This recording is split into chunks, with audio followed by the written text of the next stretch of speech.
Baik, bismillahirrahmanirrahim. Assalamualaikum warahmatullahi wabarakatuh. Selamat malam, salam sejahtera bagi kita semua. Salam, Om Swastiastu, Namo Buddhaya, salam kebajikan. Rekan-rekan media sekalian, kembali saya akan menyampaikan progres ya, terkait dengan penanganan tanggap darurat bencana banjir, banjir bandang, longsor yang menimpa di 3 provinsi, yaitu Sumatera Utara, Aceh, dan Sumatera Barat. Saya mulai dari Sumatera Utara, ya. Ini hari keempat penanganan, ya. Karena kan bencananya mulai tanggal 25, 26 itu masih terus turun hujan, 27 itu baru eh, Gubernur Sumatera Utara menetapkan status darurat. Itu 25, 26, 27, 28 kami sudah masuk ke sini, ya. Sehingga 28, 29, 30 ini hari keempat atau hari ketiga dan keempat. Ini perkembangannya. Yang pertama untuk Sumatera Utara, ya, korban jiwa pertama untuk Sumatera Utara, ya, korban jiwa bertambah lagi, ya, karena operasi pencarian pertolongan oleh Satgas Gabungan ini sudah berhasil menemukan yang kemarin dinyatakan hilang, ya. Dan juga untuk yang masih hilang ini bertambah lagi karena ada laporan-laporan baru dari masyarakat terdampak. Itu biasa kalau terjadi bencana, ya, itu tentu saja itu akan berkembang dengan berjalannya hari. Jadi korban jiwa untuk Sumatera Utara 217 jiwa, ya, yang meninggal dunia, kemudian 209 yang masih hilang.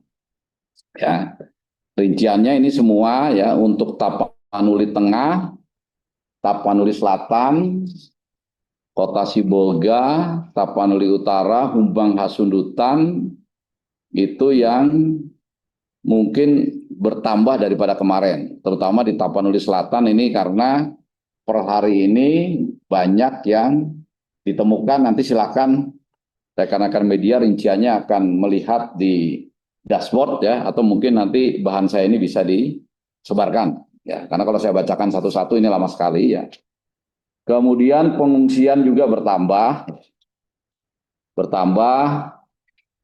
yang semula mungkin masih bertahan di rumahnya masing-masing atau mengungsi secara mandiri, ini secara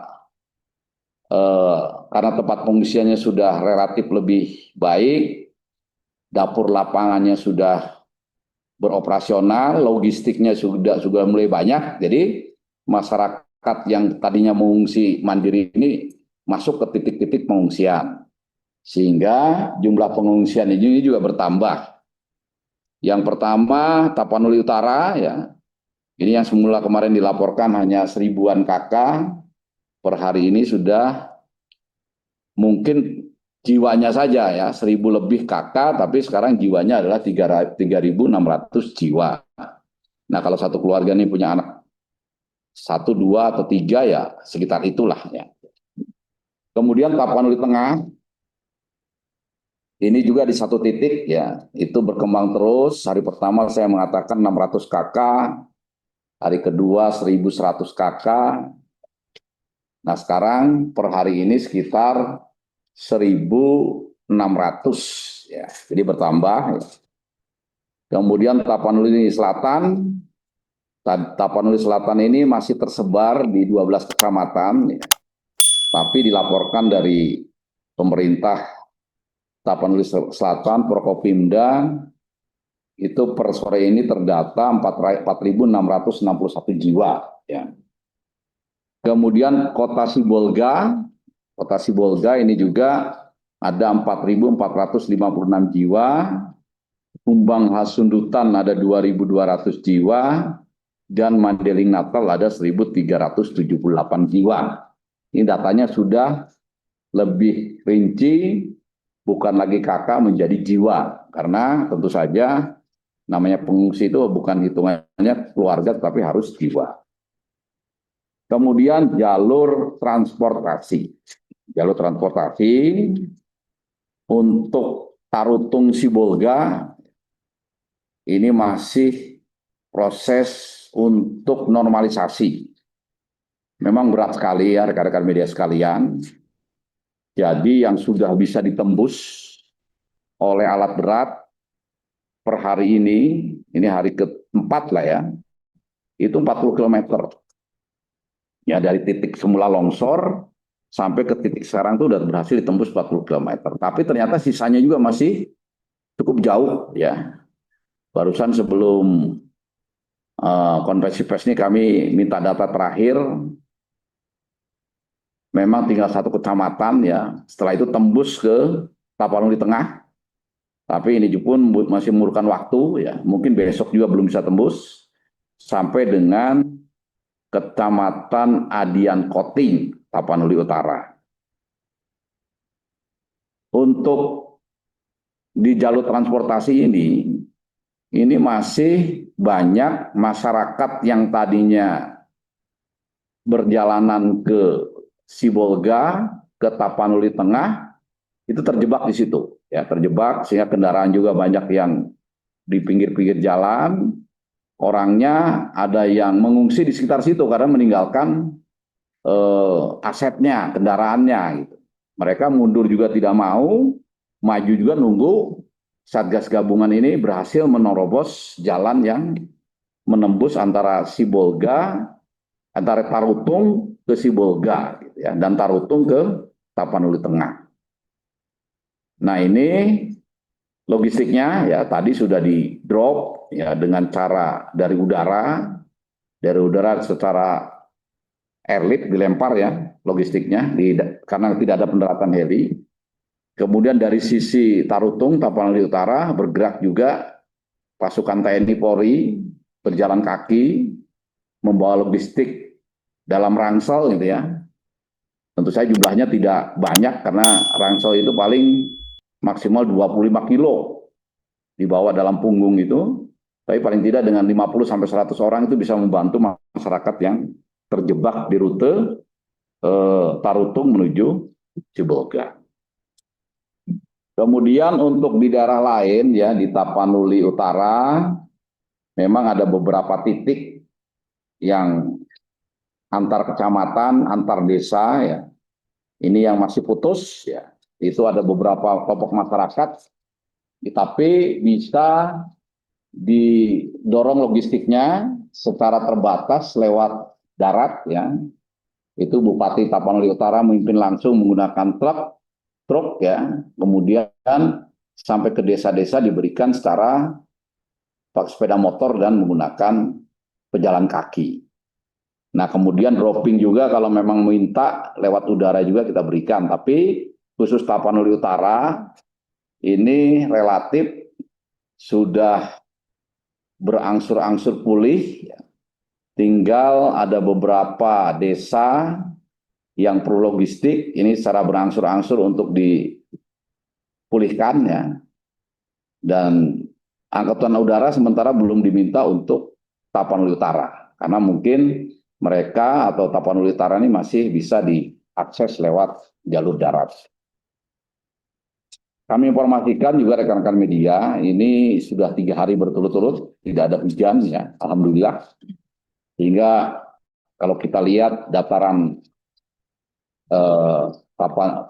Sumatera Utara ini relatif sudah mengeras semuanya.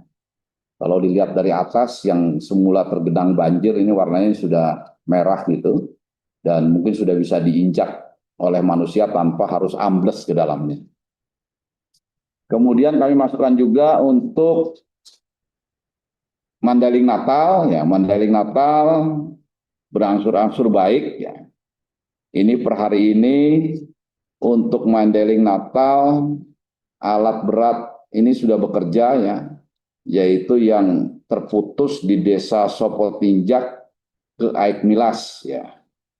Kemudian yang lain-lain sudah bisa diakses lewat kendaraan roda 2 dan roda 4. Saya tidak baca rinciannya karena banyak sekali, tapi intinya Mandailing Natal ya, Mandailing Natal ini relatif sudah semakin baik daripada hari kemarin. Kemudian Tapanuli Tengah, saya tadi masuk lagi ke Tapanuli Tengah, ya, masih bisa hanya lewat udara kalau dari Tapanuli Utara. Tetap Tapanuli Utara dari Silangit menuju Tapanuli Tengah itu bisa menggunakan udara. Kemudian dari Bandara Pinang Sori itu udah bisa pakai darat. Sehingga pendistribusian logistik ke Tapanuli Tengah itu bisa dua jalur. Yang pertama dari Bandara Silangit menggunakan udara, kemudian dari Bandara Pinang Sori dan Bandara Silangit ini buffer stok logistik. Jadi rekan-rekan media sekalian bisa melihat bahwa di Bandara Silangit maupun di Bandara Pinang Sori logistiknya cukup tersedia, ya. Dan kami distribusikan kalau dari udara lewat Bandara Silangit, kalau dari Bandara Pinang Sori bisa lewat udara dan bisa lewat darat. Karena sudah tembus. Sudah tembus, kalau kemarin hanya bisa roda 2 dan jalan kaki, sekarang sudah bisa menggunakan roda 4 yang khusus, yang tidak terlalu lebar karena jembatannya di sana agak kecil sehingga kendaraan-kendaraan logistik yang besar belum bisa masuk. Kemudian Tapanuli Tengah ke Sibolga, ya, ini sudah tembus. Nah, mungkin rekan-rekan media akan bertanya, nanti sebelum bertanya saya sampaikan, memang sempat kemarin mungkin sudah saya jelaskan, hari ini itu masyarakat Sibolga dan Tapanuli Tengah tadi sempat untuk mengambil, ya, gudang Bulog beras, kemudian Forkopimda, Pak Kapolda, Pak Pangdam datang ke sana mengatur, jadi beras di gudang Bulog itu dibagikan kepada masyarakat Sibolga dan Tapanuli Tengah. Tidak ada unsur kekerasan, paksaan, itu rata-rata ibu-ibu, dan berakhir dengan kondusif. Tadi ada filmnya, ada videonya, silakan nanti diakses. Mungkin gudang itu kosong, bertanya, terus gimana Pak untuk selanjutnya? Nah, saya sudah berkoordinasi dengan Kabulok, ya, Kabulok besok sore, karena besok pagi udah berangkat kapal angkatan laut beserta logistik lain, ya. Satu kapal isinya 100 ton logistik, ya, beras, ada Indomie, ada toilet portable, ada alat penjernih air, ya, dan ada mobil dapur umum. Ya, besok masuk. Nah, karena logistiknya sudah masuk lewat laut, mudah-mudahan atau lambat laun nanti kegelisahan masyarakat di Sibolga dan Tapanuli Tengah ini karena terisolir, ya, ini bisa pulih, ya, bisa kembali normal. Komunikasi di Tapanuli Tengah secara terbatas sudah bisa berfungsi, sudah banyak Starlink di tempat pengungsian sudah terpasang, di kantor Bupati Tapanuli Tengah sudah terpasang. Kalau rekan-rekan media datang ke sana di kantor Bupati Tapanuli Tengah, saya akan berkumpul masyarakat di situ. Jadi tempat untuk mengobrol dan mendapatkan sinyal internet maupun sinyal HP. Kemudian kalau kita berjalan kira-kira beberapa kilometer menuju ke Sibolga, sebelum sampai Sibolga itu sinyalnya sudah ada lagi. Nah, ini makanya mungkin semakin baik, ya. Kemudian BBM masih tersedia walaupun antri, ya, kemudian listrik ini tadi kami langsung berkomunikasi dengan Dirut PLN, ya. Jadi memang banyak tower gardu-gardu besar itu yang ambruk. Nah, sehingga langkahnya untuk Tapanuli Tengah dan Sibolga itu nanti menggunakan frekuensi rendah. Nah, seperti apa itu nanti tanya ke ahlinya, yaitu PLN. Tapi artinya nanti kalau gardu rendah, frekuensi rendah itu sudah terpasang, ya itu sudah normal, ya, sudah normal. Sekarang masih pakai genset. Besok dari PLN akan dilayani oleh BNPB, mereka minta 1 unit heli untuk masuk ke Sibolga Tapanuli Tengah. Mudah-mudahan besok itu untuk listrik di dua daerah itu bisa normal, ya. Air juga masih banyak yang mati ya. Tentu saja air kan berhubungan dengan listrik. Nah, kemudian juga yang punya pemerintah, tadi bahwa Ibu Sekda juga mengatakan, saya tanya airnya gimana? Airnya sedang proses normalisasi, karena banyak yang pipa-pipanya atau ujung-ujung pipanya tertutup lumpur. Nah, mudah-mudahan ini semakin lama semakin baik. Kemudian Tapanuli Selatan. Ya. Jadi kalau di Sumatera Utara ya per hari ini saya bisa menyampaikan bahwa yang masih belum bagus adalah Sibolga, Tapanuli Tengah, dan Tapanuli Selatan. Tapanuli Selatan ini untuk kehidupan masyarakatnya sebetulnya sudah mulai pulih. Kenapa sudah mulai pulih? Karena akses jalan darat itu bisa. Sehingga keluar masuk barang itu masih bisa masuk ke daerah itu. Kemudian listrik, BBM itu juga lebih baik, normal. Ya, termasuk alat komunikasi. Alat komunikasi tidak di beberapa titik walaupun belum lancar tidak harus menggunakan Starlink, itu bisa berkomunikasi ke dunia luar. Tetapi dari segi bencananya, dampak bencananya itu ada 2 desa yang cukup parah, ya, cukup parah. Kalau yang Sibolga dengan Tapanuli Tengah sebetulnya kena bencananya itu nggak parah, parah tapi tidak misalnya lumpuh gitu. Sekarang setelah 2 hari, 3 hari tidak hujan, gitu rumah-rumah itu sudah membersihkan lumpur-lumpur itu. Jadi rusak sedang banyak, rusak ringannya nggak ada, tapi rusak beratnya itu lebih banyak di Tapanuli Selatan. Ada 2 desa yang mungkin kalau pernah muncul ya di video itu ada kayu-kayu gelondongan besar segala macam itu ya ternyata itu di Tapanuli Selatan. Itu makanya kayu-kayu besar sampai masuk rumah dan segala macam itu. Itu parah ya. Tapi untuk kehidupan masyarakat di luar 2 desa ini sudah relatif pulih ya karena itu tadi kebutuhan-kebutuhan dasar, kemudian akses transportasi, akses komunikasinya ini tidak terlalu terganggu. Kemudian logistik ya, logistik per hari ini kami sudah berhasil mendistribusikan logistik yang pertama ke Kota Sibolga, Kabupaten Tapanuli Tengah, Kabupaten Tapanuli Selatan, Tapanuli Utara, Kumbang Hasundutan, ya, kemudian Mandaling Natal, Gunung Sitoli, Nias Selatan, itu berupa sembako, makanan siap saji, tenda pengungsi, matras, velbet, selimut, pompa alkon untuk membersihkan genset, dan perahu. Itu rata-rata beratnya tiap kabupaten kota 4 ton. Ya.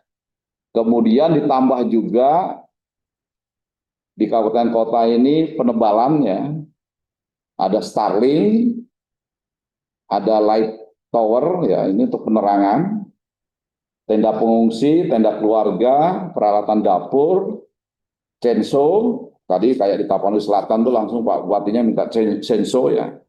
Kita janjikan 100 karena kayunya besar-besar sekali. Kita akan kirim 100 censo dan alat berat ya. Jadi untuk membantu pembersihan rumah masyarakat dan lingkungan itu menggunakan alat berat capit ya. Capit kemudian yang besar-besar disenso dulu ya. Memang butuh waktu pengerjaan dan itu pekerjaan tidak ringan ya. Butuh waktu beberapa minggu supaya 2 desa ini kembali bersih, kembali normal ya lingkungannya. Setelah itu baru rumah-rumah yang rusak diperbaiki dan diganti. Itu nanti akan saya jelaskan setelah yang dasar transportasi, komunikasi, logistik ini betul-betul sudah tembus. Kemudian ada selimut, ada velbet, matras, kasur lipat, sembako, makanan siap saji, dan hygiene kit. Itu pendistribusiannya sudah secara terpadu kami informasikan untuk di Bandara Silangit dan di Pinang Sori. Untuk angkutan udara kami punya 6 heli. 6 heli ini ada yang bervariasi tapi rata-rata yang cukup besar. Kalau orang bisa muat 8 sampai 12 orang ya. Kemudian ada 1 pesawat harapan ya. Ini juga bisa mengangkut logistik dan diperkuat lagi dengan jalur laut. Besok sudah masuk KRI. Nah, mudah-mudahan dengan adanya dari udara yang cukup banyak ini cukup, saya rasa ada 7 pesawat dan masih ada kekurangan, nanti kita akan tambah. Rencana kami memang kita akan tambah 1 pesawat Sikorsky. Itu lebih besar lagi. Itu bisa muat logistik sampai 4 ton ya, 4 ton. Itu kan didatangkan lagi dan itu bisa juga langsung diturunkan ke daerah. Nah, kemudian dari Sibolga, Tapanuli Tengah lewat laut. Nah, seandainya ini 2 ini sudah bisa, kemudian daratnya juga tembus dari Tapanuli Utara, relatif untuk 3 hal yang transportasi, komunikasi, dan logistik ini bisa terpenuhi, sehingga kita masuk langkah berikutnya adalah rehabilitasi rekonstruksi. Kemudian kami masuk ke Aceh ya, Aceh. Ini saya rasa perkembangannya per hari ini Aceh korban jiwa jadi 96 dan 75 hilang ya. Untuk Aceh yang terdampak yang ada korban jiwa ini ada 11 kabupaten kota ya, 11 kabupaten kota. Tetapi kalau kabupaten kota terdampak itu ada 18 kabupaten kota. Meskipun 4 kabupaten kota yang lain ini relatif ringan ya, seperti Nagan Raya gitu kan, itu hanya ada 3 Langsa, juga Langsa yang kemarin ramai di medsos yang tidak bisa dihubungi, sekarang sudah bisa dihubungi dan ternyata di sana tidak ada korban jiwa ya. Jadi artinya mudah-mudahan ini berita yang baik ya. Padahal kemarin kan Langsa ini menjadi perhatian, tapi ternyata aman. Nah, kemudian jalur transportasi ya, yang masih putus, Sumatera Utara, Aceh Tamiang, putus. Kemudian dari Banda Aceh, Lok Sumawe, Aceh Utara, Aceh Timur, Langsa, Aceh Tamiang, ini masih putus. Kemudian Gayo Luas, ini juga masih putus, karena jalur nasional Gayo Luas Aceh Tenggara itu masih putus. Ya, rinciannya nanti dilihat ya. Aceh Tengah ini belum bisa diakses via darat ya, karena Jalan Nasional Biren Takengon juga masih putus. Bener Meriah juga masih putus ya, karena jalur nasional Bener Meriah Aceh Tengah, Bener Meriah Biren ini juga masih putus. Subuh Salam, Singkil, Aceh Selatan, Aceh Sumut perbatasan Aceh itu pun masih belum lancar karena sebagian terendam banjir. Itu untuk Aceh. Tetapi untuk komunikasi yang kemarin ini masih sangat terbatas ya. Ini sekarang sudah lebih baik ya. Aceh Tengah itu terbatas ya, tetapi sudah bisa berkomunikasi dengan pejabat, dengan personil BNPB yang sudah masuk ke Aceh Tengah.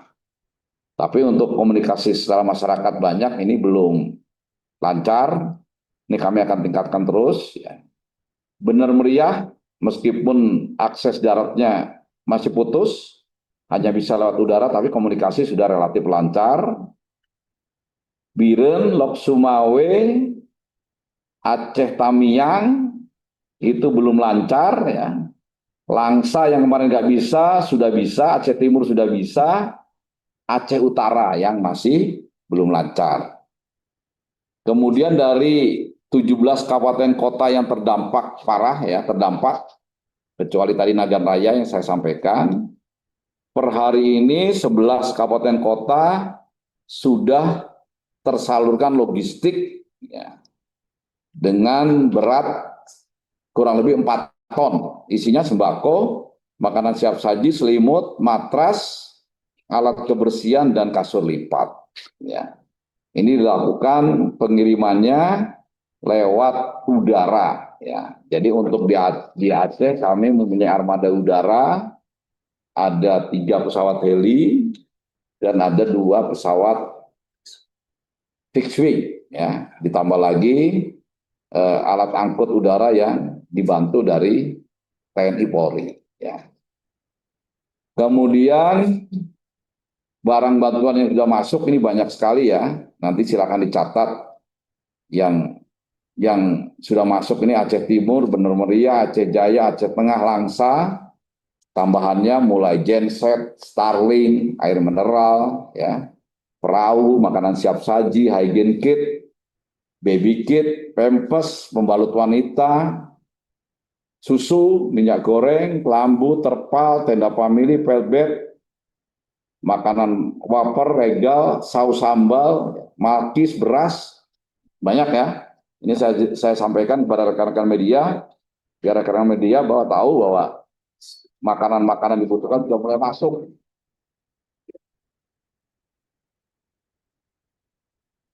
Apakah itu cukup? Tentu saja masih kurang. Tentu saja masih harus ditambah, dan kami juga akan tambah setiap hari, termasuk obat-obatan. Ya, obat-obatan pun ini sudah masuk. Ya. Untuk hari ini distribusi logistik ini dari 17-11 itu ya, sudah kabupaten kota sudah masuk, dan kemudian yang sisanya masih di perjalanan. Kemudian lewat laut juga sudah masuk ya, kapal sewa Ekspres Bahari ini untuk Aceh Utara dan Lok Sumawe. Isinya ada genset, Starlink, perahu. Ini juga untuk membantu ya. Kemudian untuk di Aceh, di Bandara Sultan Iskandar Muda ini juga buffer stok logistik, jadi masih tersedia baik permakanan maupun peralatan. Masih ada Starlink 11 unit, perahu karet, genset, tenda, kompresor, dan sebagainya. Tentu saja ini akan ditambah terus ya. Sebagai informasi, buffer stok logistik di Halim ini juga ada banyak logistik tertumpuk di situ. Kemudian di Bandara Minangkabau juga ada, di Bandara Kuala Namu juga ada, di Cilangit silakan lihat ke belakang penuh itu ya, tempat penimbunan logistik. Dan di Pinang Sori juga bandara kecil, tapi di sana juga sudah ada logistik. Artinya logistiknya tersedia, tinggal kita mengolah yudakan masalah pengangkutan ke tempat-tempat yang membutuhkan. Kemudian kami masuk ke Sumatera Barat. Ya, jadi Sumatera Barat itu dibandingkan Sumatera Utara dan Aceh sekarang sudah lebih pulih. Di hari ketiga ini, apalagi sekarang sudah tidak ada hujan, ya OMC dilaksanakan terus-menerus di situ. Ini korban jiwa 129, hilang 118, 16 luka-luka ya. Yang Padang Pariaman yang semula pengungsinya banyak, sekarang mereka sudah berangsur-angsur kembali ke rumahnya masing-masing. Kadang-kadang mereka masuk ke titik pengungsian karena dapur umumnya sudah beroperasi, tapi setelah itu mereka kembali ke rumahnya masing-masing. Jadi agam ini relatif karena yang hilang waktu itu kemarin banyak ya, sehingga tambah yang meninggal jadi 87, yang 76 masih hilang. Kota Padang Panjang, Kota Padang, dan lain sebagainya. Ini paling tidak ada 8 kabupaten kota yang terdampak. Ya. Dan yang masih menjadi perhatian utama adalah yang di Agam, kemudian di Solok, dan di pesisir selatan. Untuk bencananya, ya, yang terdampak bencana, jembatan putus, jalan rusak, dan sebagainya. Tapi relatif untuk Sumatera Barat dibandingkan dengan Aceh dan Sumatera Utara ini relatif lebih baik kondisinya. Ini untuk pengungsi data sementara seperti itu ya. Ada 77.918 jiwa, Tetapi seperti yang kami sampaikan tadi, ini rata-rata juga sudah pada kembali ke rumahnya untuk membersihkan rumah masing-masing. Siang gitu, nanti malam kadang-kadang mereka datang lagi untuk bermalam di titik-titik pengungsian. Jalur transportasi untuk jalur nasional ini yang masih terputus adalah Kota Pandang Panjang dan Cicincin. Sementara jalan provinsi yang terputus itu ada rata-rata ada di peta ya, nanti silakan dilihat. Tapi secara umum untuk Sumatera Barat ini baik jalur transportasi ini masih bisa dilalui lewat darat. Logistik juga sama, logistik ini di 8 kabupaten ya. Ini sudah didistribusikan Padang Pariaman, Pesisir Selatan, Tanah Datar, Kota Solok, Bukit Tinggi, Kota Padang, Kota Pariaman, dan Agam. Adalah sembako, hygiene kit, kasur lipat, makanan siap saji, alat kebersihan, selimut, family kit, tenda pengungsi, tenda keluarga, censo, dan genset. Personil kami juga sudah berada di kabupaten kota, mendampingi Forkopimda, sudah 4 hari mereka masuk, dan sampai saat ini tidak ada laporan yang mengakibatkan istimewa begitu. Semuanya berjalan sesuai dengan rencana kerja yang disiapkan sebelumnya. Alutsista juga di sana lebih sedikit dibandingkan dengan Aceh dan Sumut, karena relatif di Sumber bisa dilakukan oleh transportasi darat ya. Jadi untuk di Sumatera Barat untuk heli hanya ada 1, kemudian pesawat fixed wing ada 1, dan ada heli dari Basarnas 1. Ya, sisanya untuk distribusi logistik dan evakuasi dan lain-lain digunakan lewat darat.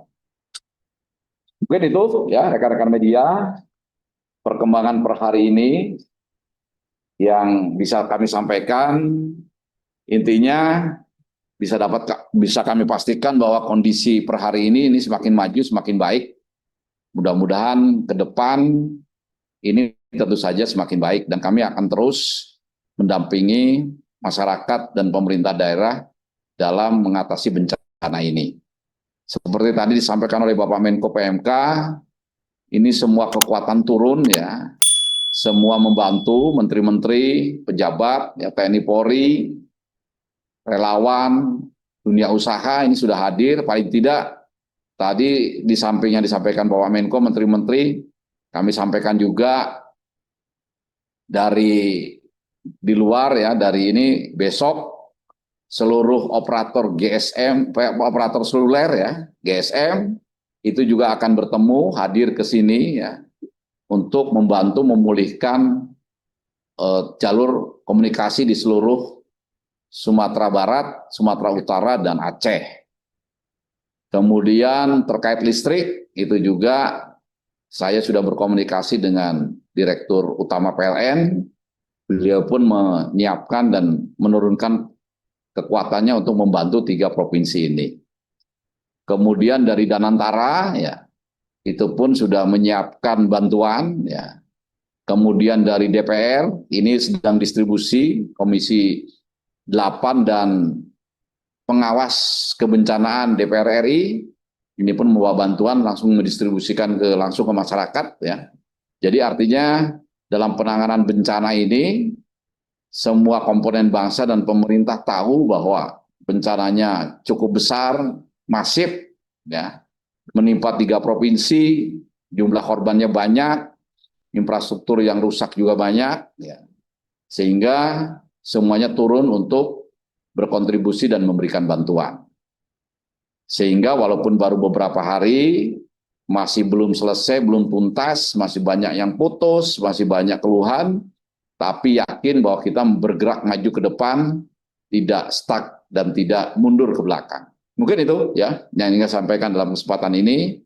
Selanjutnya silahkan kalau rekan-rekan media sekalian akan bertanya, dan sementara saya akhiri. Sekian, terima kasih. Wassalamualaikum warahmatullahi wabarakatuh. Diskusinya Cukup ya, karena udah jam 8. Nggak apa-apa, 1-2 pertanyaan boleh. Ada surat dari Bupati Aceh Pak yang bilang tidak mampu menangani bencana itu langkah selanjutnya. Jadi apa? Aceh Tengah. Ya. Ya kita maklum lah ya, Aceh Tengah ini yang satu-satunya sekarang nih belum bisa ditembus ya. Belum bisa tembus, tapi besok ini sudah bisa masuk, bantuan juga sudah bisa masuk ya. Sudah bisa masuk ke sana, sehingga kita akan memprioritaskan penanganan ke seluruh daerah, bukan saja Aceh Tengah. Ya, bukan hanya Aceh Tengah. Ya kalau misalnya dibiarkan oleh pemerintah pusat, ya mungkin seluruh bupati itu akan bilang tidak mampu gitu. Tapi kalau kita lihat kan yang terdampak ini adalah ya yang terdampak paling banyak kita hitung. Jangan yang kecil-kecil lah, yang berat. Itu kalau Sumatera Barat itu 8 lah. Yang paling berat loh. Semua kan terdampak, tapi yang paling berat 8. Kemudian Sumatera Utara taruhlah yang paling berat 9 ya, atau 8 aja, 16 kan. Tambah Aceh. Aceh itu kan ada 17, 18 yang melaporkan ada yang meninggal, ada apa. Tapi kita ambil 14 misalnya. Berarti udah 30 kan. 30 kabupaten kota ada satu yang misalnya itu ya menurut saya bukan mewakili semuanya. Jadi ya tidak perlu dibesar-besarkan. Justru kita dengan adanya surat itu ya kita lebih memprioritaskan lah. Memang Aceh Tengah tergolong salah satu kabupaten kota yang sekarang ini terdampak parah tidaknya kita nggak ngerti ya, karena masih susah dihubungi, susah masuk ke situ gitu loh. Tadi sore saya telepon ke Pak Jarwansyah, memang baru Aceh Tengah yang baik transportasi, baik komunikasi yang masih belum lancar. Itu ya. Ada lagi? Cukup? Terima kasih. Selamat malam. Assalamualaikum warahmatullahi wabarakatuh. Jangan lupa like, subscribe, dan share ya. Download Tribun X sekarang. Menghadirkan lokal menjadi Indonesia.